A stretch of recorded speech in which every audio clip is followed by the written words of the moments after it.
विहारी।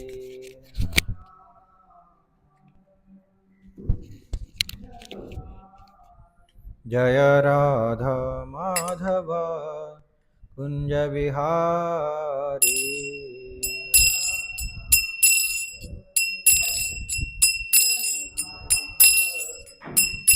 गोपी जन वल्लभा गिरिवरधारी।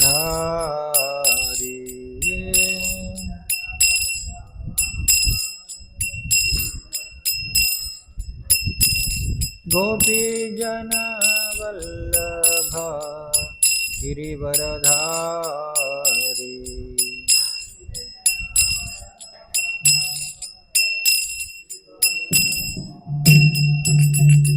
यशोदानंदन व्रज जनरंजन। यशोदानंदन व्रज जनरंजन।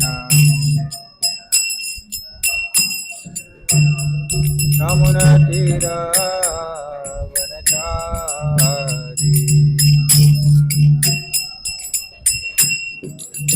यमुना तीरावनचारी।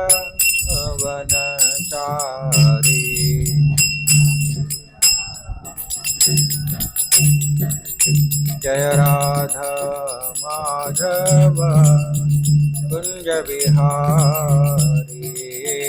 राधा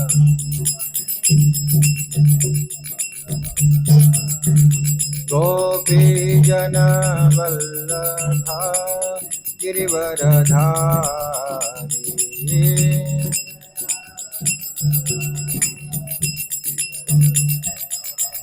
यशोदानंदन व्रज जनरंजन। यमुना तीरावनचारी।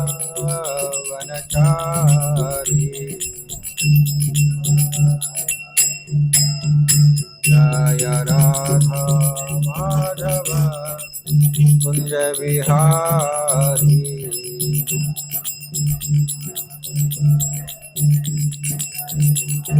जय राधा माधव कुंज विहारी।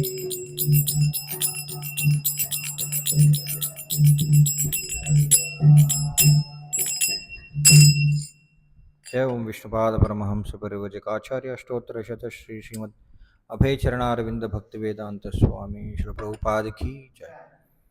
ग्रंथर श्रीमद् भागवतम की जय।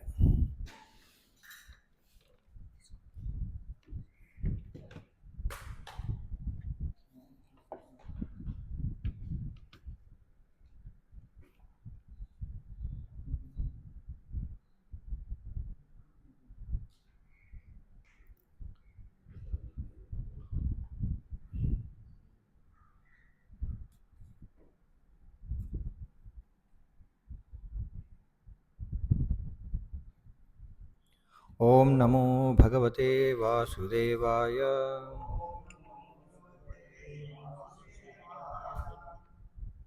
ओम नमो भगवते वासुदेवाय। ओम नमो भगवते वासुदेवाय।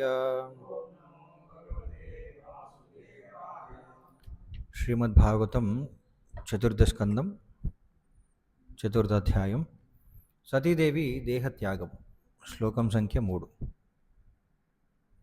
ततः विनिश्वस्य सती विहाय तं शोकेन रोषेण च दूयत हृदा पित्रोः अगात् स्त्रैना विमूढ़ धीः गृहान् प्रेम्णा आत्मनः यः अर्थम् अदात् सतां प्रियः।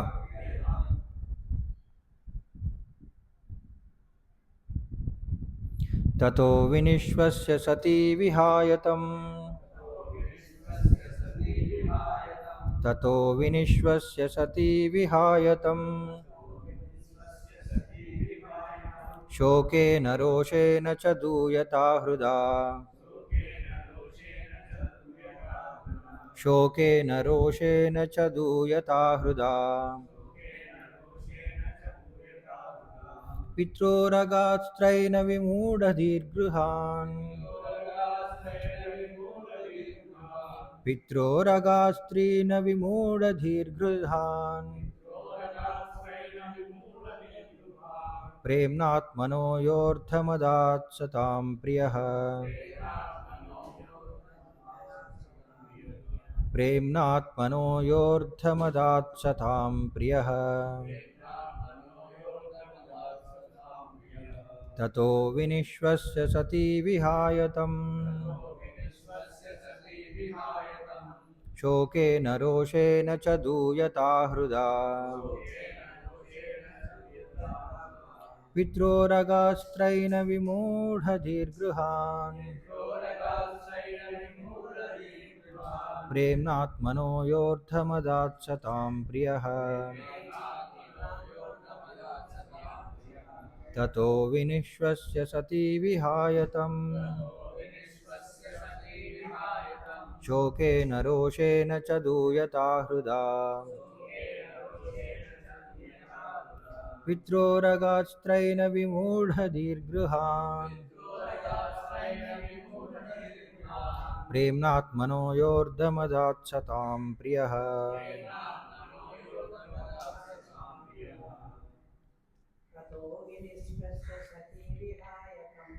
ततो विनिश्वस्य सती विहाय तं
ఎవరైనా ఆన్లైన్లో చదువుతారా?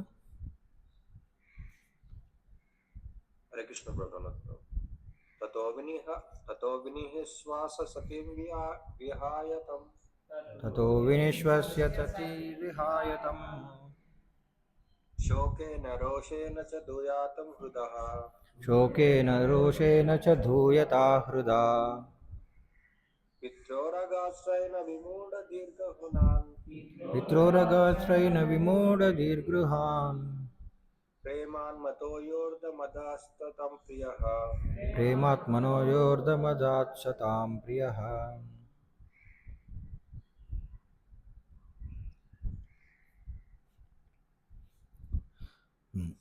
ततः पिदप विनिश्वस्य దీర్ఘముగా నిట్టూర్చుచు సతీ సతీదేవి విహాయ వదలి తం అతనిని శివుని శోకేన శోకముతోనూ రోషేన క్రోధముతోనూ చ మరియు దూయత పీడితయై హృదయమున పిత్రోహో తన తండ్రి యొక్క అగాత్ వెడలను స్త్రైన సాధారణ స్త్రీ నైజం వలన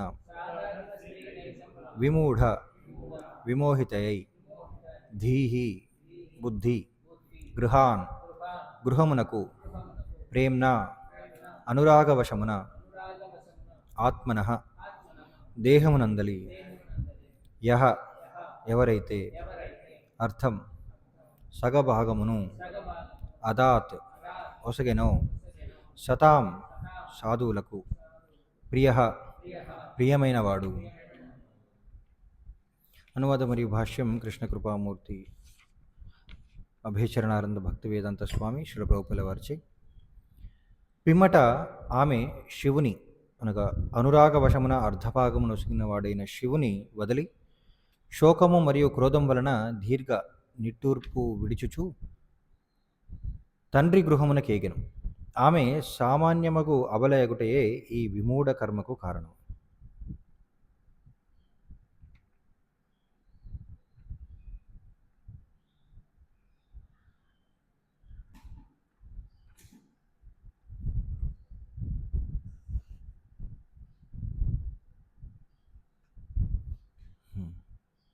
భాష్యం. వైదిక భావని అందలి గృహస్థ జీవనము అనుసరించి భర్త తన శరీరంలో సగభాగమును భార్య కొసగును, అట్లే భార్య తన శరీరంలో సగభాగమును భర్త కొసగును. అనగా భార్య లేకుండా భర్త లేదా భర్త లేకుండా భార్య అసంపూర్ణమని ఏ భావం. వేదపరమగు వైవాహిక సంబంధమే శివుడు మరియు సతీదేవి నడమ నెలకొని ఉండెను. అయినను బలహీనత కారణమున స్త్రీ కొన్ని మార్లు పుట్టింటి వారి ఎడ అతిగా ఆకర్షితురాలగుచుండును. సతీదేవి విషయమునను అదే జరిగెను.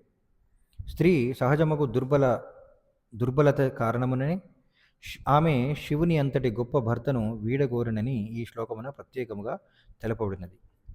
అనగా స్త్రీ సహజమగు దుర్బలత భార్యాభర్తల సంబంధమునను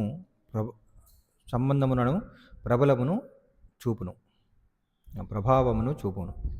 సాధారణంగా స్త్రీ నైజం వలననే భార్యాభర్తల నడుమ విడాకులు సంభవించుచుండును. స్త్రీ సహజమగు దుర్బలత వలననే అది జరుగుట పరిపాటి. కనుక భర్త ఆజ్ఞలకు కట్టిబడియుట స్త్రీకి ఉత్తమ మార్గం. అదియే కుటుంబ జీవనమును ప్రశాంతయుతముగా చేయును. భార్యాభర్తల నడుమ అపార్థములు సహజముగానే కొన్ని మార్లు కలగవచ్చును, శివుడు సతీదేవి వంటి వారి నడుమనే కలిగినట్లుగా. అయినను ఆ అపార్థముల వలన భార్య భర్త రక్షణమును వీడరాదు. ఒకవేళ ఆమె ఆ రీతి కావించినచో అది స్త్రీ సహజముకు దుర్బలత వలననే జరిగినదని తెలుసుకొనవలను. ఓం అజ్ఞానతిమిరాంధస్య జ్ఞానాంజనాశలాకయ చక్షురోన్మీలితమైన తస్మై శ్రీ గురువే నమః. నమో విష్ణుపాదాయ కృష్ణప్రేష్ఠాయ భూతలే శ్రీమతే భక్తివికాస స్వామినితి నామిని. నమో విష్ణుపాదాయ కృష్ణప్రేష్ఠాయ భూతలే శ్రీమతే భక్తివేదాంత స్వామినితి నామిని. నమస్తే సారస్వతీ దేవే గౌరవాణి ప్రచారిణి నిర్విశేష శూన్యవాది పాశ్చాత్య దేశధారిణి. వందేహం శ్రీగురో శ్రీతపదగమనం శ్రీగురూన్ వైష్ణవాంశ్చ శ్రీరూపం సాగరజాతం సహగణ రఘునాథాన్వితం తం సజీవం సాద్వైతం సావధూతం పరిజన సహితం కృష్ణ చైతన్య దేవం శ్రీ రాధా కృష్ణపాదాన్ సహగణ లలితా శ్రీ విశాఖాన్వితాంశ. జయ శ్రీకృష్ణ చైతన్య ప్రభు నిత్యానంద శ్రీ అద్వైత గదాధర శ్రీవాసాది గౌర భక్త వృంద. హరే కృష్ణ కృష్ణ కృష్ణ హరే హరే, హరే రామ రామ రామ హరే హరే. హరే కృష్ణ.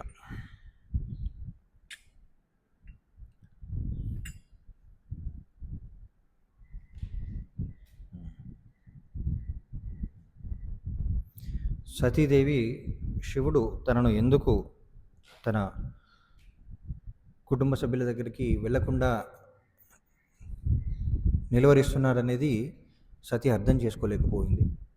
చివరికి ఆమె ఏమనుకుంది, ఎంతగానో సంకోచించిన తర్వాత అటు ఇటు ఆలోచించిన తర్వాత చివరికి తను చేసేదే సరే, తను తీసుకునేదే సరైన నిర్ణయం అనుకొని శివుడిని విడిచిపెట్టి అక్కడి నుండి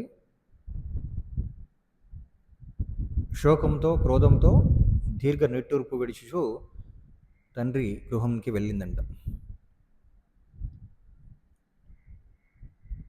శోకము ఏంటంటే తన భర్త చెప్పింది వినాలి, కానీ తన భర్త తనకు అనుగుణంగా తనకు నచ్చిన పనిని చేయనీయకుండా నిలిపేస్తున్నాడు కాబట్టి తనకి శోకం కలుగుతుందన్నమాట. ఇంకోవైపు క్రోధం,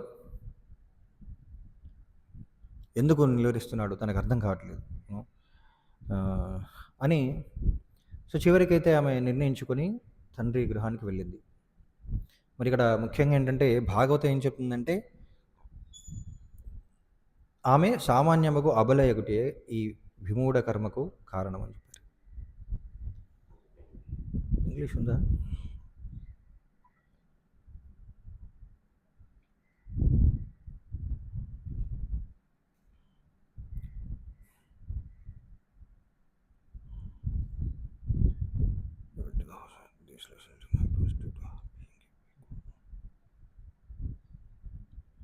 ఓకే.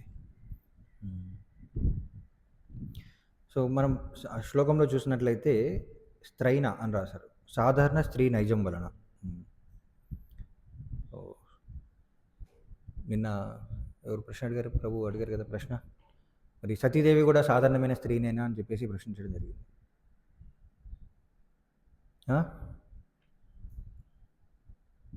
సతీదేవి కూడా సాధారణమైన స్త్రీనేనా అని చెప్పేసి ప్రశ్న అడగడం జరిగింది. మరి ఇక్కడ భాగవతం ఏం చెప్తుందంటే, ఏం చెప్పింది? అవును అని చెప్తుంది.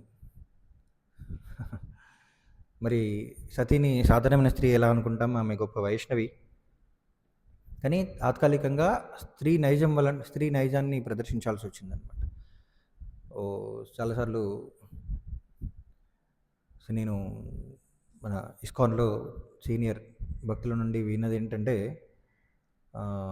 భక్తులు అయినప్పటికీ కూడా స్త్రీయే. So although a devotee Mataji is a Mataji అంటే దాని అర్థం ఏంటి? భక్తులు అయినప్పటికీ కూడా మాతాజీ అనంట. అంటే ఇక్కడ ముఖ్యంగా అర్థం చేసుకోవాల్సింది ఏంటంటే, ప్రతి ఒక్కరు కూడా గుణాల ప్రభావంలో ఉన్నారు భౌతిక ప్రపంచంలో ఉన్నంత వరకు. మరి శుద్ధ భక్తులు అయినంత వరకు గుణాల ప్రభావం చూపిస్తూ ఉంటాయి కదా. మరి శుద్ధ భక్తులు అవడం అంత సహజమేం కాదు, సులభమేం కాదు, చాలా అరుదు. ఈ భౌతిక ప్రపంచంలో శుద్ధ భక్తులు చాలా అరుదు. మరి అందరూ కూడా అంటే చాలామంది భక్తి సాధన చేస్తుండొచ్చు, భక్తిలో పురోగతి సాధించడానికి, గుణాల ప్రభావం బయటపడడానికి ప్రయత్నిస్తుండొచ్చు. మరి ప్రయత్నించే వాళ్ళని కూడా మనం భక్తులనే అంటాం. అందులో కూడా చాలా ఉన్నత స్థాయిలో ఉన్న వాళ్ళు కూడా ఉండొచ్చు. కానీ ఏంటంటే భగవద్గీతలో కృష్ణుడు అర్జునుడికి చెప్పినట్లు ఏంటంటే, ప్రతి ఒక్కరు కూడా వాళ్ళ గుణాలకు వ్యతిరేకంగా పనిచేయడం కష్టం. అంటే ఏంటి? ఒక విధంగా ఒక సందర్భంలో కృష్ణుడు ఏం చెప్తాడంటే, గుణాలకు వ్యతిరేకంగా పని చేయలేవు కాబట్టి నువ్వు క్షత్రుడిగానే పనిచేయాలి, క్షత్రియ ధర్మాన్ని పాటించాలని చెప్తాడు. ఇంకొక సందర్భంలో ఏం చెప్తాడు? నువ్వు గుణాలను అధిగమించి సత్వగుణంలో స్థితుడై ఉండాలని చెప్తాడు. దాని అర్థం ఏంటంటే, మన శరీరం అనేది పూర్వకర్మలను బట్టి మనకు లభిస్తుంది. ఆ శరీరం ఒక విధంగా పనిచేస్తుంది. ఇప్పుడు పులి ఏ గుణంలో ఉన్నది? రజోగుణంలో ఉంటుంది. మరి పులిని సత్వగుణంకి తీసుకురావాలని చెప్పేసి దాన్ని శాకాహారం తినమంటే తింటుందా? తినలేదు. అది తన యొక్క గుణం అన్నమాట. సో అలానే ఆవు కూడా అది సత్వగుణంలో ఉంటుంది. మరి ఆకలైనప్పుడు మాంసం తినమంటే తినలేదన్నమాట. శరీరాన్ని బట్టి కొద్ది వరకు గుణం అనేది అది స్థిరంగా ఉండిపోతుంది. అది కొన్నిసార్లు జీవితం అంతా ఉండిపోతుంది. అంటే శరీరతత్వం అనేది ఒక విధంగా ఉంటుంది. అయితే అది మార్చడం అంత సులభం కాదు, అది అసాధారణం అన్నమాట యాక్చువల్లీ. సో అందుకనే క్షత్రియులాగానే వర్తించాలి, కానీ తన యొక్క కార్యాలని భగవంతుని సేవలో వినియోగించాలి. తను చేసే ఆ గుణాల ప్రభావం వలన, గుణానికి అనుగుణంగా చేసే కార్యాలు భగవంతుని సేవలో వినియోగించాలి. అయితే స్త్రీ కూడా ఏంటంటే సహజంగా తనలో కొంచెం తమోగుణ ప్రభావం స్త్రీ శరీరంలో ఉంటుందన్నమాట యాక్చువల్లీ. ఎలాగైతే చిన్న పిల్లల్లో తమోగుణ ప్రభావం ఎక్కువగా ఉంటుంది, వాళ్ళు అంత ఉన్నతంగా ఆలోచించలేరన్నమాట యాక్చువల్లీ. అదే సామాన్య స్త్రీలు ఇక్కడ చెప్పారు సాధారణ స్త్రీ నైజం ఏంటంటే వాళ్ళు అబలులు అన్నమాట, అంత బలహీనులు. ముఖ్యంగా బుద్ధిపరంగా చూసినట్లయితే అంత ఉన్నతమైన ఆలోచనలు చేయలేరు. కాబట్టి వాళ్ళు తీసుకునే నిర్ణయాలు కొన్నిసార్లు చాలా ఎమోషనల్గా, అంటే భావుకతతో కూడుకుంటాయి అనమాట యాక్చువల్లీ. భౌతిక బంధాల పట్ల వాళ్ళకున్న ప్రేమానురాగాల వలన అవి ఎక్కువగా ప్రభావితం చెందుతాయి భౌతిక బంధాల పట్ల. ఆధ్యాత్మిక జ్ఞానం ఉన్నప్పటికీ కూడా మనం చూస్తుంటాం భౌతిక బంధాలనేటివి వాళ్ళను చాలా బలహీనుల్ని చేస్తాయన్నమాట. సో, వెంటనే వాళ్ళు ఏం చేస్తారు? రోదించడం మొదలుపెడతారు కదా! స్త్రీ కూడా సతీ కూడా మనం చూసాం కదా! ఏం చేసిందంట? మనం ఒక శ్లోకంలో చెప్పారు కదా! She used the last weapon of women. స్త్రీ యొక్క చివరి అస్త్రం ఏంటి? ఏడవడం అన్నమాట. ఎందుకు? వాళ్ళు కోరుకున్నది అంటే వీళ్ళేం చేయలేరన్నమాట. పని అవ్వడానికంటే ఇంకేం చేయలేరు. సో, అందుకని అబలులు అన్నారన్నమాట. సో, మరి చివరికి సతి ఏం చేసిందంట? అన్ని విధాలుగా ప్రయత్నించింది. అయినా సరే శివుడు అంగీకరించలేదు. అంగీకరించలేదంటే ఆయనేం బలవంతం చేయలేదు. గదిలో వేసేసి తాళం వేసేసి ఈ రోజుల్లో మనం చూస్తుంటాం. మనం బలవంతం ఏం చేయలేదు. కానీ తనకు అర్థం చేయించడానికి అన్ని విధాలుగా ప్రయత్నించాడు. అన్ని రకాల కారణాలు చెప్పాడు. తన మేలు కోసమే ఇవన్నీ చెప్తున్నానని చెప్పాడు. అయినా సరే సతి అర్థం చేసుకోలేకపోయిందన్నమాట యాక్చువల్లీ. సో, మరి చివరికి సతియే నిర్ణయం తీసుకోవాలి. తను ఏం నిర్ణయం తీసుకుంది? తన తండ్రి ఇంటికి వెళ్ళిపోవడానికే నిర్ణయించుకుందన్నమాట. ఇక్కడ భాష్యంలో ప్రభువుల వారు రాస్తున్నారు. వైదిక భావన యందలి గృహస్థ జీవనమును అనుసరించి భర్త తన శరీరంలో సగభాగమును భార్య కొసుగును, అట్లే భార్య కూడా సగభాగమును భర్త కొసుగును. సో, అది అర్ధాంగి అంటారనమాట. యాక్చువల్లీ అర్ధాంగి అంటే సగభాగం అనమాట, శరీరంలో సగభాగం. అంటే ఒక వ్యక్తి అంటే మనం చెప్తుంటాం కదా, భగవంతుడు అంటే భగవంతుడు ఒంటరివాడు కాదు. తన పరివారము, తన ఏమంటారు, పార్షదులు అన్నీ కలిపి భగవంతుడు. సో, అలాగే భర్త కూడా ఒక వ్యక్తి ఏంటంటే తన భార్య, పిల్లలు అన్నీ కలిపి ఆ వ్యక్తి అనమాట. ముఖ్యంగా భార్య భర్తలు అంటే భర్త కూడా ఎప్పుడు కూడా సంపూర్ణం కాడనమాట. ఒక వ్యక్తి నేను భర్తను అనుకున్నాడంటే భార్య ఉంటేనే భర్త ఉంటేనే భార్య, లేకపోతే అర్థం లేదనమాట. ఒకరు లేకుండా ఒకరు అసంపూర్ణమని చెప్పబడింది ఇక్కడ భాష్యంలో ప్రభువుల వారు రాస్తున్నారు. వేదపరమకు వైవాహిక సంబంధమే శివుడు మరియు సతీదేవి నడుమ నెలకొని ఉండరు. అయినను బలహీనత కారణమున స్త్రీ కొన్ని మార్లు పుట్టింటి వారి ఎర అతిగా ఆకర్షితురాలాగుచుండెను. సతీదేవి విషయంలో కూడా ఇదే జరిగింది.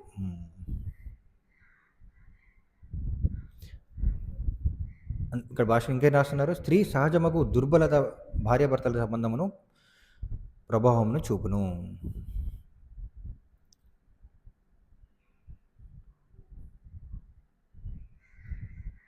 సాధారణంగా స్త్రీ నైజం వలననే భార్యాభర్తల నడుమ విడాకులు సంభవించుచుండును.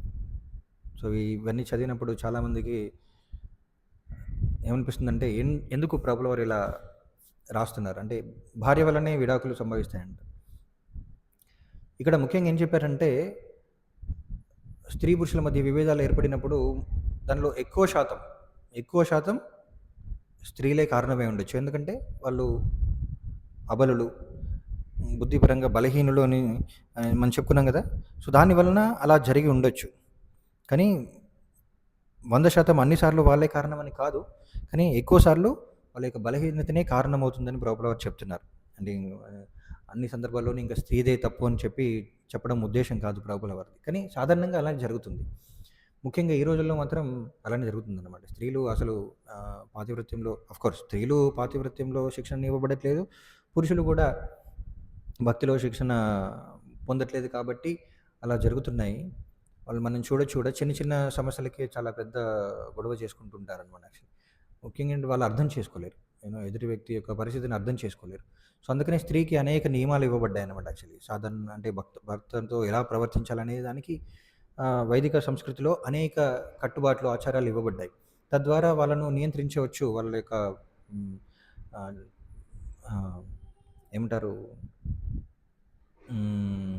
సాధారణమైన స్త్రీ నైజాన్ని నియంత్రించవచ్చు. వాళ్ళ యొక్క బలహీనతను నియంత్రించవచ్చు అని చెప్పేసి వాళ్ళకి అనేక ఆచారాలు, కట్టుబాట్లు ఇవ్వబడ్డాయి అన్నమాట. కానీ ఈ రోజుల్లో అవి లేవు. కాబట్టి ఇంకా అది నియంత్రణ అనేది కోల్పోతున్నారు. కాబట్టి చాలా ఎక్కువగా మనం విడాకులు తీసుకోవడం మనం చూస్తున్నాం ఈ రోజుల్లో. అయితే ప్రభువుల వారు ఒక ఉత్తరంలో 1967లో నందరాణి అనే శిష్యురాలికి ప్రభువారు ఒక ఉత్తరం రాశారనమాట యాక్చువల్గా. అందులో కొంత భాగాన్ని చదువుతాను. సో, ముందుగా తన ఆరోగ్యం గురించి ప్రభువారు చెప్పడం జరిగింది ఆ ఉత్తరంలో శిష్యురాలికి. తర్వాత చెప్తున్నారు. అంటే ఆ మాతాజీ నందరాణి అనే మాతాజీ తన భర్తతో కొన్ని రకాల సమస్యలు ఉండడం దాన్ని ప్రస్తావించిందనమాట. ప్రభుపాద వారికి రాసిన ఉత్తరంలో. దానికి ప్రత్యుత్తరంగా ప్రభుపాద వారు ఇలా రాస్తున్నారు. Regarding your personal question in the matter of relationship with your husband, your relationship with your husband is all right. You must be faithful and devoted to your husband Dayananda. Prabhupada వారు ఇలా రాస్తున్నారన్నమాట. యాక్చువల్లీ మీ భార్యాభర్తల మధ్య ఉన్న సంబంధం గురించి చెప్పవలసిన దానికి సంబంధించి నేను చెప్పేది ఏంటంటే, నీవు నీ భర్తకు విధేయురాలివై ఉండాలి అని చెప్పి నీ భర్త అయిన దయానందకు విధేయురాలివై ఉండాలని చెప్తున్నారు. Vedic system advises women to become very chaste and accept the husband as master. వైదిక సంస్కృతి ప్రకారం స్త్రీ ఎప్పుడు కూడా భర్త పట్ల పాతివ్రత్యాన్ని మరియు కలిగి ఉండాలి. అంతేకాకుండా భర్తను తన యజమానిగా, గురువుగా స్వీకరించాలని చెప్పి చెప్తున్నారు. Your husband is especially good because he is progressing in Krishna consciousness. So నీ భర్త చూసినట్లయితే ఆయన మంచివాడు మిగతా పురుషులతో సమాజంలో పోల్చినట్లయితే, ఎందుకంటే ఆయన కృష్ణ చైతన్యంలో పురోగమించడానికి ప్రయత్నిస్తున్నాడు. I am very glad that you two are very good combination, and your devotion for your husband and your husband's love for you are considered great achievements. So I have also advised Krishna Devi for her husband Subala. So మరి మీ ఇద్దరి సంబంధాన్ని నేను గమనించి చాలా చూసినప్పుడు నాకు చాలా ఆనందం కలిగింది. ఎందుకంటే నీకు నీ భర్త పట్ల ఎంతో భక్తి ఉంది, అంతేకాకుండా నీ భర్త కూడా నీ పట్ల ఎంతో ప్రేమ ఉంది. అవి నేను చూసి నేను ఇతరులకు కూడా మీ ఆదర్శ దాంపత్యాన్ని నేను ఆదర్శంగా తీసుకోమని నేను ఇతరులకు కూడా చెప్తున్నాను. ఉదాహరణకు సుబల మరియు తన భర్తకి. I feel very happy when I see my spiritual boys and girls, especially those who have been married by my personal presence, are very happy in their conjugal relationship. So నేను నా శిష్యురాళ్ళు ఎవరైతే నేను స్వయంగా వివాహం చేశానో వాళ్ళు కలిసిమెలిసి వాళ్ళ యొక్క దాంపత్య జీవితంలో ఆనందంగా ఉండడం చూసినప్పుడు నాకు ఎంతో ఆనందం కలుగుతుంది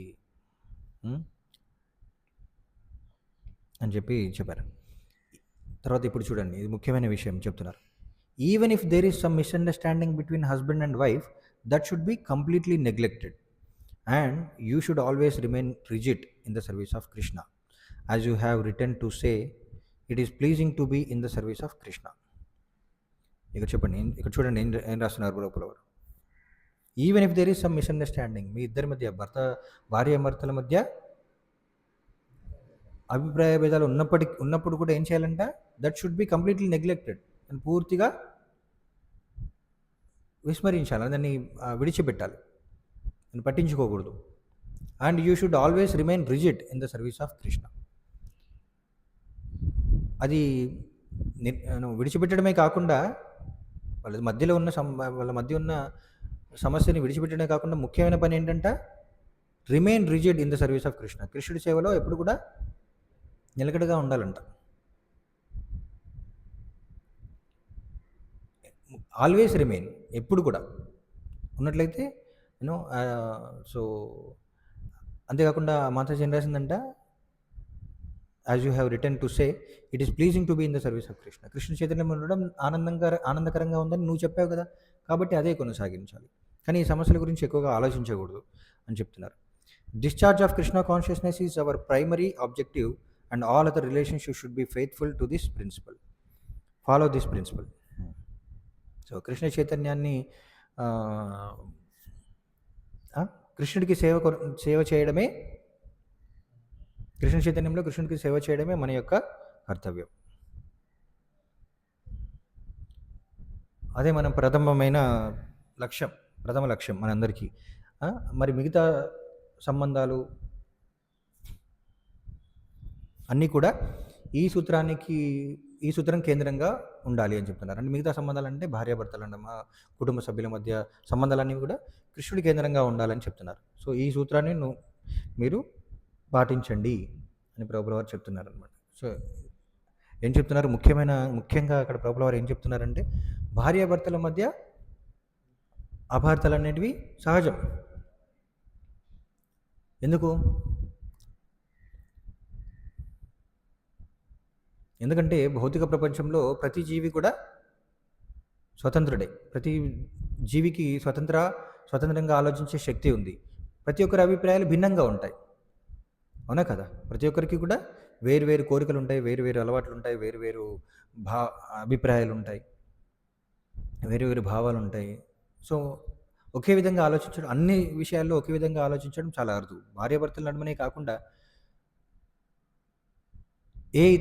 ఇద్దరు వ్యక్తుల్ని తీసుకున్నా సరే అభిప్రాయ భేదాలు ఉండడం సహజం భౌతిక ప్రపంచంలో. ముఖ్యంగా భౌతిక ప్రపంచంలో అందరూ కూడా బద్ధ స్థితిలో ఉన్నప్పుడు మరి అభిప్రాయ భేదాలు అనేటివి సహజం కదా. మరి ఉన్నతమైన కృష్ణ చైతన్య స్థాయిలో ఉంటే తప్ప అభిప్రాయ భేదాలు లేకుండా ఉండడం కష్టం అన్నమాట. యాక్చువల్లీ పూర్తి కృష్ణ చైతన్యంలో శుద్ధ భక్తి స్థాయిలో ఉంటే తప్ప అభిప్రాయ భేదాలు అనేటివి ఎప్పుడు ఉంటాయి. మనం నిజంగా చూసినట్లయితే పూర్తి కృష్ణ చైతన్యవంతులు అయినప్పటికీ కూడా అభిప్రాయ భేదాలు ఉండవచ్చు. అవునా? గోలోకులంలో కూడా భక్తుల మధ్య అభిప్రాయ భేదాలు ఉన్నాయి కోర్స్. కానీ అవి వాళ్ళ కృష్ణుడి సేవకు అడ్డు రావన్నమాట. కృష్ణుడి సేవని వాళ్ళు ఇంకా పెంచుతాయి, ఇంకా పెంచాలనే భావనలో ఉంటారనమాట. ఇక్కడ ప్రభువుల వారు కూడా అదే చెప్తున్నారనమాట. ఇద్దరు వ్యక్తుల మధ్య కూడా అభిప్రాయ భేదాలు ఉండొచ్చు. భౌతిక ప్రపంచమే అపరిపూర్ణమైనది. సో అభిప్రాయ భేదాలు అనేటివి సహజం. కానీ ఏం చేయాలంట? అభిప్రాయ భేదాలని పక్కన పెట్టి కృష్ణుడికి ఎలా సేవ చేయాలని ఎప్పుడైతే ఒక వ్యక్తి వాళ్ళు ఆలోచిస్తారో అప్పుడు ఈ సమస్యలన్నీ కూడా తగ్గిపోతాయి అన్నమాట. కృష్ణుడికి సేవ చేయడం అనేది ముఖ్య లక్ష్యమై ఉండాలి ప్రతి ఒక్కరు కూడా. అప్పుడు సమస్యలు తగ్గిపోతాయి. అలా కాకుండా ఈ సమస్యలని అంటే అభిప్రాయ భేదాలు లేకుండా ఉండాలని ప్రయత్నిస్తే మాత్రం అది ఎప్పటికీ సాధ్యం కాదు. ఎందుకంటే ప్రతి ఒక్కరు కూడా స్వతంత్రులు, వ్యక్తిగతమైన వాళ్ళు. ప్రతి జీవి కూడా వ్యక్తిగతం, భిన్నమైన అభిప్రాయాలు కలిగి ఉండొచ్చు. సో కాబట్టి ఆ సమస్యలు ఎప్పటికీ తీరవు. అభిప్రాయ భేదాలు అనేవి ఉంటాయి. అయినప్పటికీ కూడా ఏం చేయాలంట? కృష్ణుడి కోసం, గురువు కోసం, గురువుకి ఇచ్చిన మాట కోసం, కృష్ణుని సంతృప్తిపరచడం కోసం ఎప్పుడు కూడా కృష్ణుని యొక్క సేవను మాత్రం విస్మరించకూడదు అని చెప్తున్నాను అన్నమాట. యాక్చువల్లీ సో అది ప్రభువుల వారు ఈ ఉత్తరంలో ముఖ్యంగా చెప్తున్నారు. అలా సతీ కూడా ఏం చేయాల్సింది? తన భర్త చెప్పినట్లు వినాల్సింది, తన ధర్మం. ఎందుకంటే భర్త చెప్పినట్లు నడవడం భార్య యొక్క ధర్మం. కాబట్టి అలా విన్నట్లయితే ఈ సమస్య ఉండకపోయేది. కొన్నిసార్లు ఉండొచ్చు, భర్త సరైన వ్యక్తి కాకుండా అయి ఉండకపోవచ్చు. ముఖ్యంగా ఈ కాలంలో చాలా వరకు అలానే జరుగుతుంది. కొన్నిసార్లు మనకు స్పష్టంగా తెలుస్తుంది భర్త సరైన వ్యక్తిగా అయి ఉండకపోవచ్చు. మరి అప్పుడు పెద్దల సలహా తీసుకోవాలి, గురువు యొక్క సలహా తీసుకోవాలి. అప్పుడు అలాంటి సందర్భాల్లో ఏం చేయాలని చెప్పేసి. కానీ ఏదైనప్పటికీ కూడా మనం సాధారణమైన వ్యక్తులు కూడా ఏదైనా నిర్ణయం తీసుకోవడానికి సంకోచిస్తున్నప్పుడు, నిర్ణయం తీసుకోలేకపోయినప్పుడు, నిర్ణయం తీసుకోవడానికి మన బుద్ధి, మన యొక్క జ్ఞానం సరిపోనప్పుడు ఏం చేయాలి? ఉన్నతాధికారుల సలహా తీసుకోవాలి. ముఖ్యంగా స్త్రీలైతే భర్త సలహా, తండ్రి సలహా, మామూలుగా ఇతరులైతే పెద్దల యొక్క సలహా తీసుకోవాలి. లేకపోయినట్లయితే గురువు యొక్క సలహా తీసుకోవాలి. కానీ అలా తీసుకున్నప్పుడు వాళ్ళకి మంచి జరిగే అవకాశాలు ఎక్కువగా ఉంటాయి అన్నమాట. యాక్చువల్లీ మంచి జరిగే అవకాశాలే ఉంటాయి. కానీ సొంత నిర్ణయం తీసుకున్నట్లయితే, మనస్సు మాట విన్నట్లయితే అది ఇప్పుడు సతికి జరిగే అవకాశం ఉంటుందన్నమాట. యాక్చువల్లీ మనం భవిష్యత్తులో చూస్తాం. సతి తీసుకున్న నిర్ణయం వల్ల తను ఎంతో నష్టపోవడం జరిగిందనమాట. యాక్చువల్లీ అయితే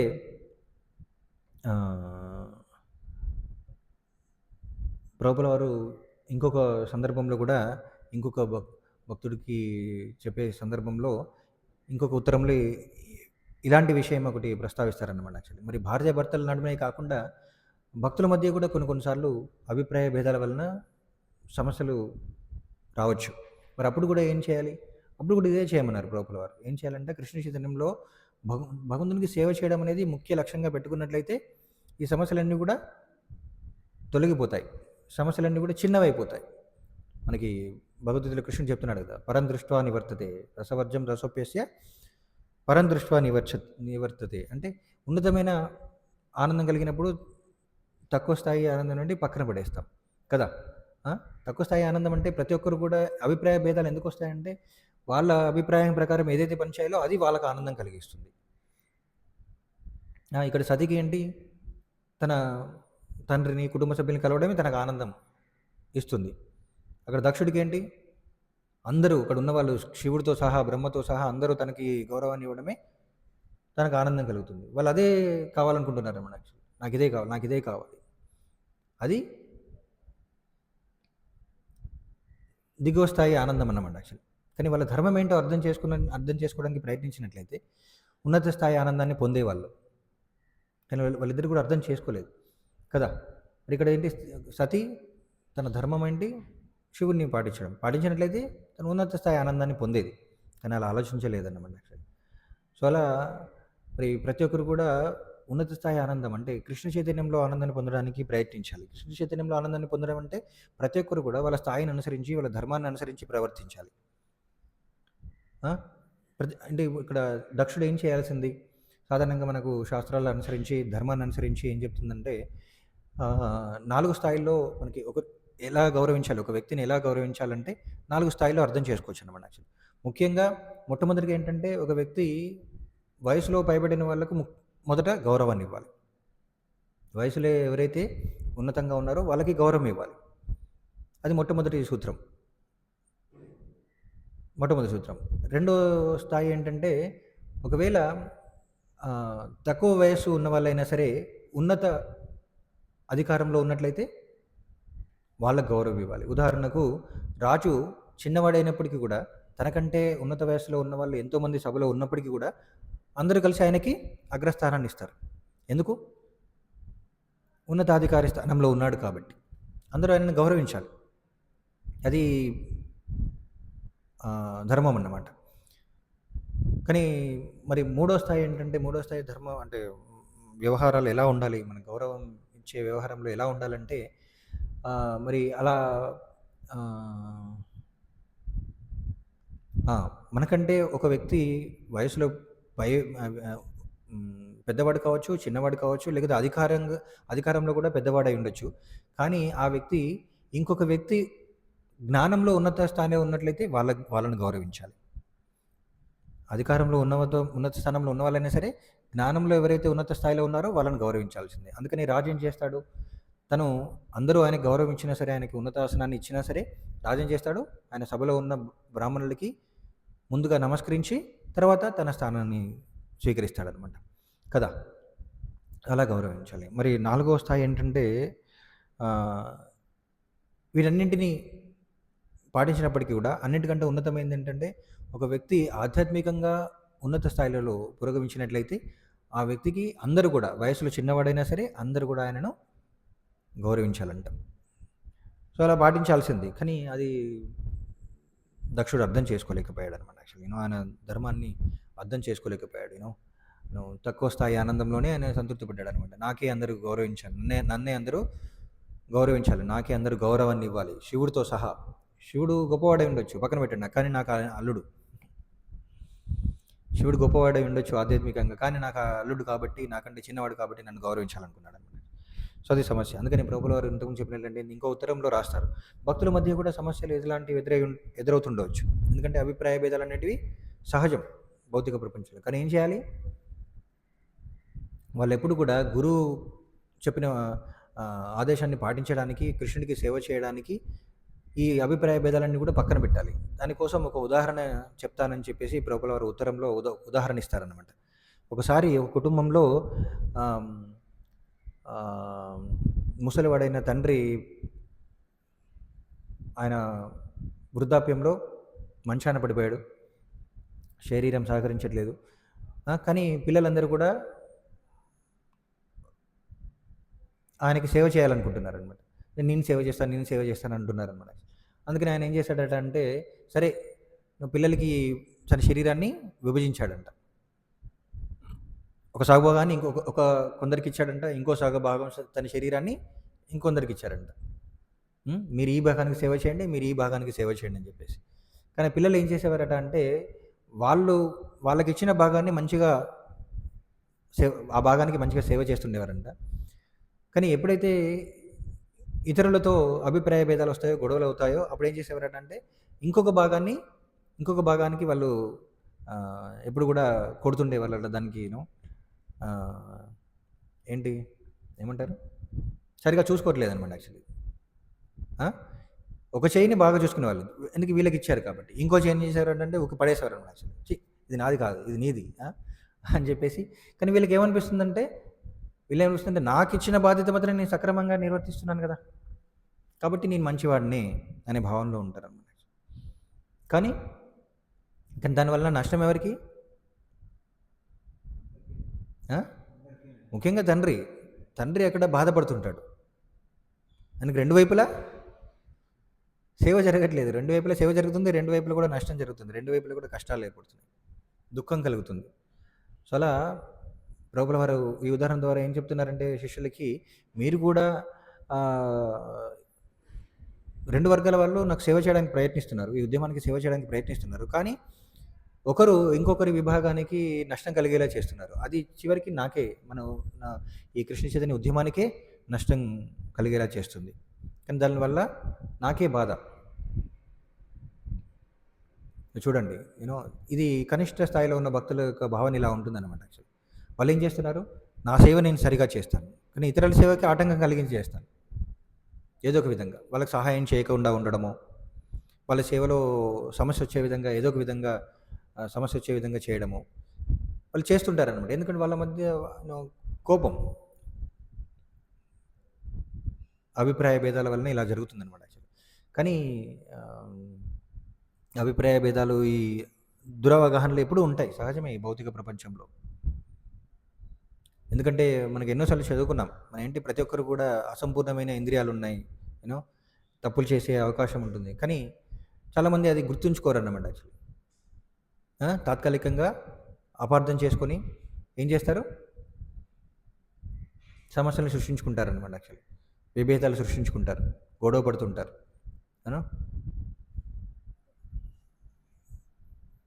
రాజేశం ప్రభు ఒక ప్రవచనంలో చెప్తారనమాట యాక్చువల్లీ. ఫైట్ నియో ఫైట్ అంటారనమాట. నియో ఫైట్స్ ఎప్పుడు కూడా ఫైటింగ్ చేస్తుంటారనమాట. నియో ఫైట్ అంటే కనిష్ట భక్తులు. కనిష్ట భక్తులు ఎప్పుడు కూడా గొడవ పడుతుంటారనమాట యాక్చువల్లీ. నేను చేసేదే సరైంది, వాళ్ళు చేసేదే సరైంది కాదు. ఎందుకంటే ఇతర దృష్టిలో ఆ యొక్క పరిస్థితిని అర్థం చేసుకోలేరన్నమాట కనిష్ఠులు ఎప్పుడైనా కూడా. అందుకని ఎప్పుడు కూడా అభిప్రాయ భేదాలు ఉంటూనే ఉంటాయి. కనిష్ట స్థాయిలో ఉన్నంత వరకు అభిప్రాయ భేదాలు ఉంటూనే ఉంటాయి అన్నమాట. కానీ ఆ అభిప్రాయ భేదాలు అనేవి గురువుకి, ఉద్యమానికి అనేక సమస్యలు తీసుకొస్తాయి అన్నమాట. భక్తులు చాలామంది కనిష్ట స్థాయిలో ఉన్న వాళ్ళు ఇలానే ఆలోచిస్తుంటారన్నమాట. యాక్చువల్లీ ఈ భక్తుడు ఇలా చేశాడు, అలా చేశాడు. ఎందుకంటే ఆ సన్నివేశాన్ని వాళ్ళు సరిగా అర్థం చేసుకోలేకపోతారు. ఇతరుల దృష్టి నుంచి ఆలోచించలేకపోతారన్నమాట. అలా వాళ్ళ యొక్క సేవకి సమస్య వచ్చేలా వాళ్ళే కారణమవుతారనమాట. సో కాబట్టి ఏం చెప్తున్నారు ప్రభువుల వారు, ఏం చెప్తున్నారంటే అలా చేయకండి. మీరు అభిప్రాయ భేదాలు ఉంటాయి. అలాంటప్పుడు మీ ఉన్నతాధికారి దగ్గరికి వెళ్ళాలి. అక్కడ ఉన్న లోకల్ అధికారి దగ్గరికి వెళ్ళాలి. అలా కూడా సమస్య తీరకపోయినట్లయితే చివరికి ప్రభువుల వారి దగ్గరికి రావాలని చెప్తారు. ప్రభువుల వారి దగ్గరికి వచ్చినప్పుడు ప్రభువుల వారు తనకు ఉన్న ఆధ్యాత్మిక జ్ఞానంతో ప్రతిసారి సమస్యలు తీరుస్తుంటారనమాట యాక్చువల్లీ. ఎందుకంటే ఆయనకు ఉన్నతమైన దృష్టి ఉంది కాబట్టి, ఆయన ఉన్నతాధికారి స్థానంలో ఉన్నాడు కాబట్టి ఆయన సమస్యల్ని చాలా సులభంగా తీర్చగలిగేవాడు అనమాట. సో ఇంతకుముందు చెప్పాం కదా, ఒకసారి మనం ప్రవచనంలో చెప్పుకున్నాం. పరమ పూజ్య భక్తి వికాస స్వామి గురు మహారాజు కూడా ఒక భక్తుడు అడిగాడంట, మహారాజ్ మాకు అనేక సమస్యలు ఉన్నప్పుడు మీ దగ్గరికి వస్తాం, మీరు ఆ సమస్యలన్నీ కూడా చాలా సులభంగా తీరుస్తారు, ఎలా సాధ్యమవుతుంది, అంత సులభంగా ఎలా తీర్చగలుగుతారంటే మహారాజ్ ఏం చెప్పారట అంటే, నేను చాలా వరకు సమస్యలన్నీ కూడా మానసిజ అంటే మనస్సు నుండి పుట్టుకొచ్చినవి. నిజంగా సమస్య కాదు, కానీ మనస్సు ఆ సమస్యను సృష్టిస్తుందన్నమాట. మనస్సు సృష్టించడం ఏంటంటే వీళ్ళ మనస్సు ఒక దృష్టి నుంచి ఆలోచిస్తుంది. ఇలా చేయడమే కరెక్ట్ అని ఒకరు అనుకుంటారు, కాదు అలా చేయడమే కరెక్ట్ అని ఇంకొకరు అనుకుంటారు. అది భిన్న దృక్కోణాల వలన ఏమవుతుంది, సమస్య అనేది ఎదురవుతుంది. కానీ అసలు కృష్ణుడికి ఏది ఇష్టమో, గురువుకి ఏది ఇష్టమో, అసలు ఏం చేస్తే సరైందని ఆలోచిస్తే సమస్య ఉండదన్నమాట. ఒకరికి నచ్చినా నచ్చకున్నా కృష్ణుడి సేవ కోసం, గురువు అభిష్టం కోసం ఏం చేయాలో అది చేయాల్సిందే. అంతే కదా! అర్జునుడు కూడా ఏం చేశాడు? యుద్ధం చేయడం ఆయనకి ఇష్టమా? ఇష్టం లేదు. వాళ్ళందరినీ చంపడం ఇష్టం లేదు. భగవద్గీత అంత విన్న తర్వాత కూడా ఇష్టం లేదు. కానీ ఎందుకోసం చేశాడు? కృష్ణుడి కోసం చేశాడు. కృష్ణుని సంతృప్తిపరచడం ఆయనకి ఇష్టం కాబట్టి మరి అది వాళ్ళని చంపడం కూడా తనకి ఇష్టం అయిపోయింది చివరికి. సో ఆ విధంగా కృష్ణ చైతన్యంలో అంటే ఇక్కడ మనకి ఆశ్రమంలో ఉన్న వాళ్ళు కృష్ణ చైతన్య సాధన చేసే వాళ్ళు అలా ఉండొచ్చు, వాళ్ళకి అలా అనిపించవచ్చు. కానీ ప్రతి ఒక్కరు కూడా సమాజంలో ఉన్న ప్రతి ఒక్కరు కూడా వాళ్ళ యొక్క ధర్మాన్ని పాటించడమే మన కృష్ణ చైతన్యం అంటే ఏంటి? మన ధర్మాన్ని మనం పాటించడం అన్న కృష్ణుని సంతృప్తిపరచడం. కోర్స్ మొదటి స్థాయిలో ప్రతి ఒక్కరు కూడా వాళ్ళ ధర్మాన్ని పాటించడానికి ప్రయత్నించాలన్నమాట. ధర్మం గురించి ఆలోచించినప్పుడు ఈ సమస్యలన్నీ కూడా పక్కన పెడతాం, భౌతిక సమస్యలన్నీ కూడా పక్కన పెడతాం మనం యాక్చువల్లీ. అలా మనకు వైదిక సంస్కృతిలో చూసినట్లయితే వైదిక సాంప్రదాయాలు పాటించే స్త్రీ పురుషులు భార్యాభర్తలు వాళ్ళ మధ్య సమస్యలు వచ్చినప్పుడు భార్య ముందుగా తగ్గి వినమ్రంగా ఉండేదన్నమాట యాక్చువల్లీ. కొన్నిసార్లు భర్తలు వాళ్ళ యొక్క తప్పుని తర్వాత అర్థం చేసుకునేవాళ్ళు. కొన్నిసార్లు భర్తలు కూడా తగ్గవలసి రావచ్చు కూడా. స్త్రీ కొన్నిసార్లు స్త్రీలు ఏంటంటే వాళ్ళకి కొన్ని సందర్భాల్లో వాళ్ళు అర్థం చేసుకోలేరనమాట. అప్పుడు భర్తలు కూడా ఏం చేశారంటే వాళ్ళని విడిచిపెట్టేసి తర్వాత వాళ్ళకి నచ్చ చెప్పడానికి ప్రయత్నించేవారు. అలా ఒకరినొకరు అర్థం చేసుకొని జీవించాలన్నమాట యాక్చువల్లీ. నేను ఇక్కడ చెప్పారు కదా ప్రభువుల వారి భాష్యంలోనూ, భార్య భర్త శరీరంలో సగభాగం, భర్త కూడా భార్య శరీరంలో సగభాగం అనమాట యాక్చువల్లీ. కాబట్టి ఇద్దరు కూడా ఒకరినొకరు అర్థం చేసుకొని జీవించడానికి ప్రయత్నించాలన్నమాట యాక్చువల్లీ. ఇద్దరు కూడా ఏంటి కృష్ణ చైతన్యంలో ఉన్నట్లయితే అది సాధ్యమవుతుంది. కృష్ణ చైతన్యంలో లేకపోతే కలిసి జీవించడం భార్యాభర్తలకే కాదు ఎవరికైనా సరే కష్టమేనమాట ఈ సమాజంలో. ఎందుకు రోజు రోజుకు అన్ని సంబంధాలన్నీ కూడా చాలా చిన్నగా అయిపోతున్నాయి, చిన్న చిన్న కుటుంబాలు అయిపోతున్నాయి. కుటుంబంలో కూడా విడిపోతున్నారు. భార్యకి భర్తకి పిల్లలకి విడివిడిగా ఒక గది కావాలన్నమాట. ఎందుకంటే భౌతిక ఆనందం కావాలి, ప్రతి ఒక్కరు కూడా భౌతిక ఆనందం కావాలి. ఎవరి గది వాళ్ళకి కావాలి, ఎవరి టీవీ వాళ్ళకి కావాలి, ఎవరి ప్రైవసీ వాళ్ళకి కావాలన్నమాట యాక్చువల్లీ. సో ఇలా ఎందుకు ఆలోచిస్తున్నారంటే వాళ్ళ ధర్మాన్ని పట్టించుకోవట్లేదు కాబట్టి, కృష్ణ చైతన్యంలో లేరు కాబట్టి ఆ విధంగా విడిపోతున్నారు. కానీ అలా ఉంటే సమస్యలు పెరుగుతాయి. ఒకరికొకరు సహాయం చేసుకోకుండా జీవించడం సాధ్యమా? ఈ సమాజంలో, ఈ భౌతిక ప్రపంచంలో ఎక్కడ కూడా సాధ్యం కాదు. ఇతరులపైన ఆధారపడకుండా మనం ఎప్పుడు కూడా జీవించలేం, సాధ్యం కాదు. కొందరు అనుకోవచ్చు నేను స్వతంత్రంగా ఉండాలనుకుంటున్నానని చెప్పేసి. Independent women, independent men, course ప్రతి ఒక్కరు కూడా స్వతంత్రమే కోరుకుంటున్నారు, ఇండిపెండెంట్గా ఉండాలని అనుకుంటున్నారు. కానీ అది ఎప్పుడు కూడా సాధ్యం కాదు. అవునా కదా? మనకు కావాల్సినవన్నీ కూడా మనమే తయారు చేసుకోగలమా? మనకు కావాల్సిన బట్టలు, ఆహారం అన్నీ మనమే తయారు చేసుకోగలమా? ఒక వ్యక్తి అన్నీ చేసుకోగలడా? సాధ్యం కాదు. అది ఇతరులపైన ఆధారపడక తప్పదు. ఇతరులపైన ఆధారపడినప్పుడు వాళ్ళకి ఇవ్వాల్సిన గౌరవం, వాళ్ళకు చూపించాల్సిన ప్రేమాప్యాయతలు, ఆ సంబంధాలన్నీ కూడా సహజం అన్నమాట, సహజంగానే వస్తాయి. అలా కలిసి జీవించాలన్నమాట. అది కృష్ణ చైతన్యంలో మాత్రమే సాధ్యమవుతుంది. వర్ణాశ్రమ ధర్మాలని, సామాజిక ధర్మాలని ఇవన్నీ కూడా పాటించడం అవసరం అన్నమాట. అప్పుడే సమాజం అనేది శాంతియుతంగా కొనసాగలదన్నమాట యాక్చువల్లీ. సమాజం కావచ్చు, సమాజంలో భార్యాభర్తలు, కుటుంబం కావచ్చు, శాంతియుతంగా ఉండాలంటే కృష్ణ చైతన్యంలో ఉండాలన్నమాట యాక్చువల్లీ. సో మరి ఇక్కడ సతీ కృష్ణ చైతన్యంలో ఎందుకు లేదు అంటే, కృష్ణ చైతన్యంలో ఉంది, కానీ తాత్కాలికంగా స్త్రీ గుణం ఆ కృష్ణ చైతన్యాన్ని అధిగమించింది అన్నమాట. కానీ ఒక్కసారి అయినా సరే తప్పు చేసినట్లయితే దాని ప్రభావం, దాని ప్రతిఫలాన్ని అనుభవించాల్సిందే. అందుకని ఏం చెప్పారు ప్రభువుల వారు? ఇంతకుముందు మనం ఉత్తరం చదివాం కదా, ఏం చెప్పారు? Always become be rigid in your service to Krishna. ఎప్పుడు కూడా, ఎల్లప్పుడూ కూడా కృష్ణ చైతన్యంలో నిలకడగా ఉండడానికి ప్రయత్నించాలని చెప్పేసి అందుకనే చెప్తున్నారన్నమాట. ఎల్లప్పుడూ కూడా కృష్ణ చైతన్యం ఉండడానికి ప్రయత్నించాలి. కృష్ణ చైతన్యంలో మనం ప్రవర్తించడానికి ప్రయత్నించాలి. ఒక్కసారి లేకపోయినా సరే అప్పుడు చేసే తప్పు తర్వాత కార్యాల్లో ప్రభావం చూపుతుందన్నమాట. అలా మనం చూసినట్లయితే ఎంతోమంది ప్రభువుల వారి శిష్యులైన కావచ్చు, ఈ ఉద్యమంలో ఎంతోమంది ప్రభువుల వారికి సేవ చేయడానికి ముందుకొచ్చారు. ఎంతోమంది ఎన్నో త్యాగం చేశారు. త్యాగం చేసి ఉద్యమానికి సేవ చేయడానికి, ప్రభువుల వారికి సేవ చేయడానికి, కృష్ణుడికి సేవ చేయడానికి వచ్చారు. కానీ ఈ అపార్థాల వలన వాళ్ళు ఇతర భక్తులకి, ఉద్యమానికి దూరం అయిపోయారనమాట. ఈ అపార్థాల వలన ఉద్యమం ముందుకు వెళ్లకుండా అయిపోతుంది. నిజంగా ప్రభువుల వారి శిష్యులందరూ కూడా ప్రభువుల వారు చెప్తారనమాట. యాక్చువల్లీ ఎవరు కూడా ఈ ఉద్యమాన్ని ఆపలేరు. ఉద్యమం లోపల ఉన్న వాళ్ళే ఉన్న వాళ్ళ వల్లనే ఉద్యమం చాలా మెల్లిగా వెళ్తుంది. ఒక రోజుకి అది ఆగిపోవచ్చు కూడా అని చెప్పారనమాట. యాక్చువల్లీ ఎందుకంటే అభిప్రాయ భేదాలు అనమాట. అది మనం ఇప్పుడు కూడా చూస్తున్నాం. అభిప్రాయ భేదాల వలన భక్తులు ఏంటంటే ఇతరుల యొక్క సేవకు ఆటంకం కలిగేలా చేస్తుంటారనమాట. ఇప్పుడు కూడా అది జరుగుతుంది. అందుకని ఉద్యమం ముందుకు వెళ్ళట్లేదు అనమాట. అలా ఉన్నంతకాలం ముందుకెళ్ళదు. ఇది సమస్య ఏంటంటే అందరూ కూడా కనిష్ట స్థాయిలోనే ఉండిపోవడం అనమాట. నేను అనుకున్నది, నా అభిప్రాయమే సరైంది. సతి కూడా అదే అనుకుంది కదా, నా అభిప్రాయం సరైంది. తండ్రి దగ్గరికి వెళ్ళడం తప్పేంటి? శివుడు ఎందుకు అర్థం చేసుకోలేకపోతున్నాడు, ఇంత చిన్న విషయం ఎందుకు అర్థం చేసుకోలేకపోతున్నాడు అనుకుంటుంది అనమాట. అంతే కదా.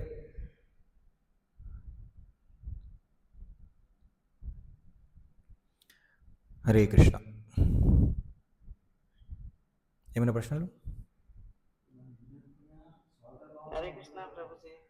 ఒక్క నిమిషం మాతాజీ, ఇక్కడ ఒక ప్రశ్న అడుగుతున్నారు.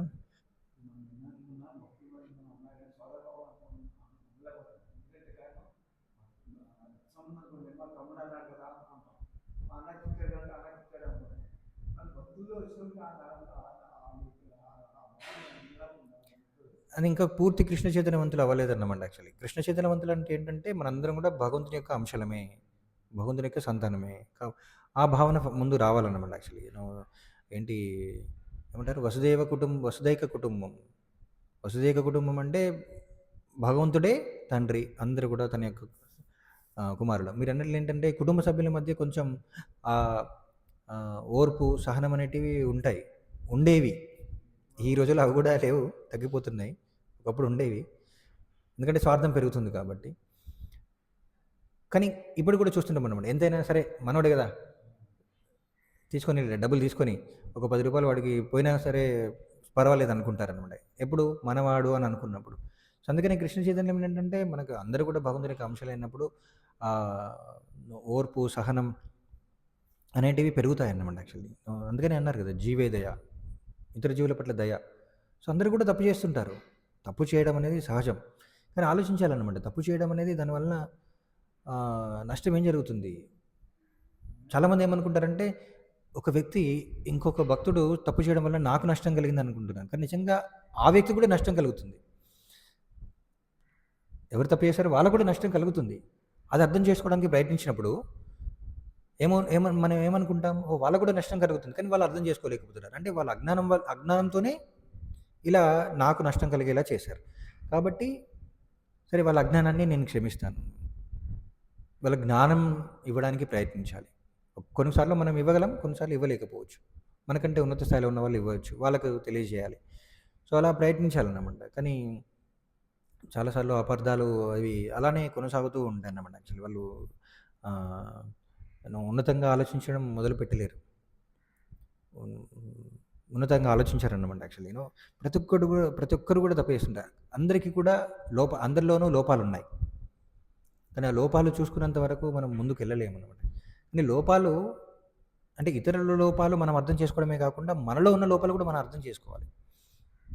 ఒక వ్యక్తి ఉదాహరణకు, నాలో కొన్ని లోపాలు ఉన్నాయనుకోండి, నాలో లోపాలని ఇతరులు ఎత్తి చూపినప్పుడు ఏంటంటే మనం దాన్ని కప్పిపుచ్చుకోవడానికో లేకపోతే దాన్ని బాధపడడమో చేయకూడదు అన్నమాట. మనం దాని నుంచి బయటపడడానికి ప్రయత్నించాలి. కానీ కొన్నిసార్లు ఎలా ఉంటుందంటే కొందరు వాళ్ళ యొక్క లోపాల నుంచి బయటపడడం చాలా కష్టం. అప్పుడు ఏం చేయాలి? ఇతరులు సహాయం చేస్తే తప్ప ఒక వ్యక్తి తన లోపాల నుంచి బయటపడలేడు.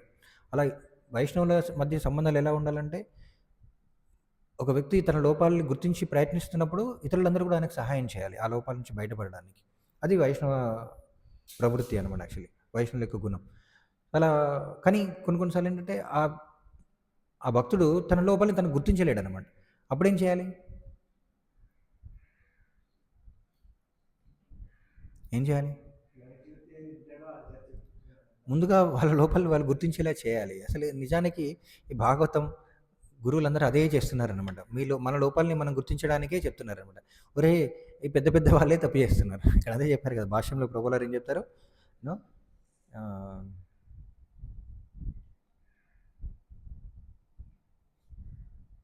సో, ఎంత గొప్పవారైనా సతీ, శివుడి మధ్యనే ఇలాంటి పరిస్థితి వచ్చింది.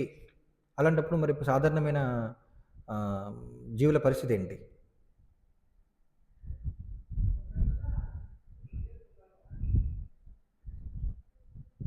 హ్మ్.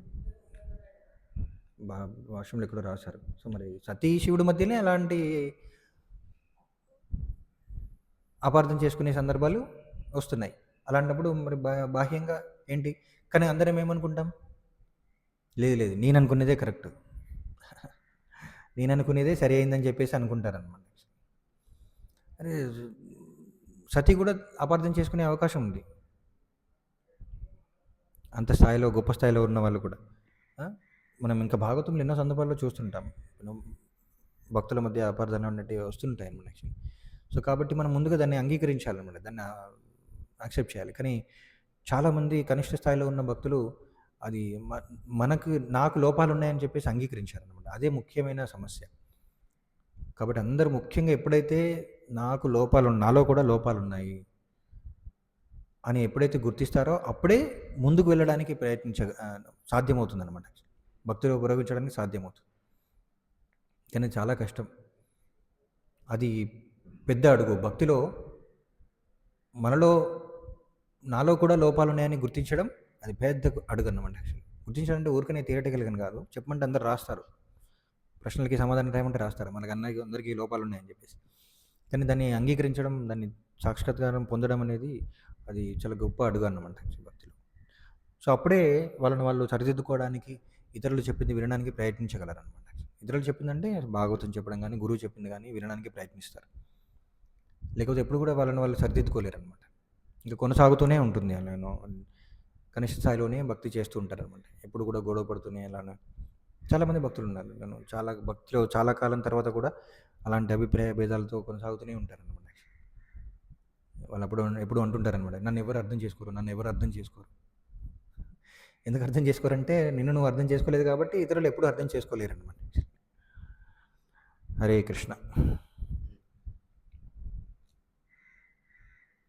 ఇంకా మాతాజీ ఎవరో ప్రశ్న అడుగుతున్నారు?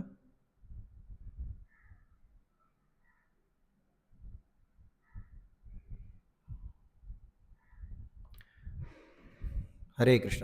ఇక ప్రశ్నలు లేనట్లయితే మనం ముగిద్దాం ఇంతటితో. శివుడు అంటే మహావైష్ణవుడు చిన్న విషయాన్ని అలా గట్టి పట్టుకున్నారంటే దక్షుడిని సరైన మార్గంలో తీసుకురావడం అలా వదిలేసి అర్థమైపోతాడేమని ఆ విధంగా ఆయన బుద్ధి చెప్పడానికి కోసం అంత పట్టుబట్టి సతీదేవి అంటే ఓకే స్త్రీతత్వం కాబట్టి స్త్రీ చేసుకుంటాడు కానీ అక్కడ అంతా పట్టుబట్టి శివుడు ఏం పట్టుబట్టాడు? శివుడు ఏం పట్టుబట్టాడు?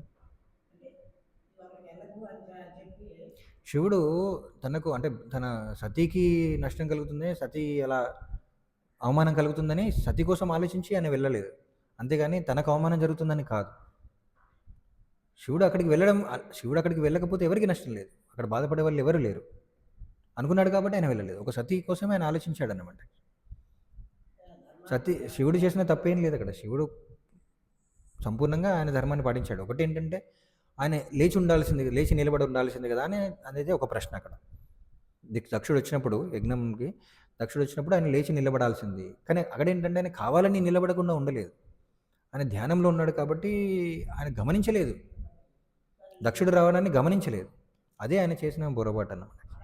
ఒక విధంగా అది పొరపాటు కాదు. మరి ఏం చేయలేడు, శివుడు ఏం చేయలేడు అప్పుడు ఆ పరిస్థితిలో. ఎందుకంటే దక్షుడు బ్రహ్మ చెప్తే కూడా వినడానికి సిద్ధంగా లేడు, ఇంకెవరితో చెప్పిస్తాడు? శివుడు ఏం చేయగలరు చెప్పండి? శివుడు చెప్తే ఎట్లాగో వినడు, బ్రహ్మ చెప్తే కూడా ఆయన అంగీకరించడానికి సిద్ధంగా లేడు, ఇంకా దక్షుడికి ఎవరు చెప్పాలి? నాకంటే గొప్పవాడు ఇంకెవరు లేరు అనుకుంటున్నారు అన్నమాట. అదే కదా మనం ఇన్ని రోజులు అదే చర్చించుకున్నాం. దక్షుడి యొక్క ముఖ్య సమస్య ఏంటంటే అహంకారం అన్నమాట. నాకంటే గొప్పవాడు ఇంకెవరూ లేరు శివుడితో సహా. అదే ఆయన పెద్ద సమస్య అన్నమాట. అహంకారంలో శివుడే మళ్ళీ దాన్ని డిక్లేర్ చేసింది. యా, ఆయన అలా ఎప్పుడైతే తీశాడో అది యాక్చువల్లీ అందుకని అంటారనమాట. యాక్చువల్లీ ఇక్కడ సతీ ఒక విధంగా తప్పు చేసింది, కానీ దానివల్లనే దక్షుడి యొక్క అహంకారం తగ్గిపోయింది అనమాట. యాక్చువల్లీ కొన్నిసార్లు ఈ భౌతిక ప్రపంచంలో అలా జరుగుతుంటాయి, ఎంతో నష్టపోతే కానీ కొన్ని జరగవు. అది భౌతిక ప్రపంచం అన్నమాట. అందుకని భౌతిక ప్రపంచంలో ఎక్కువ కాలం ఉండకూడదు.